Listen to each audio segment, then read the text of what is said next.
use Experian Boost.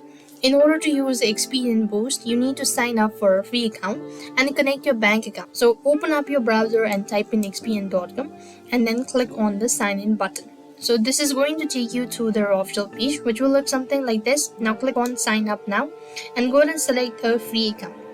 After you've done signing up or creating your account, you could allow Experian to securely connect your bank account through open banking, which allows them to your transaction for eligible payment as well.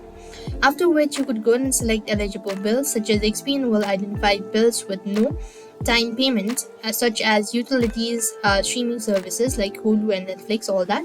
Then you could go ahead and verify the identity payments and confirm that you want them to be added to your Experian credit file as well. Experian will instantly calculate and display your updated FICO score, which will reflect an increase. And likewise, these are some of the ways you could use Experian Boost. So that's all for this video. I hope the video was helpful. Make sure to like, share, and subscribe. Thank you for watching. See you in the next video.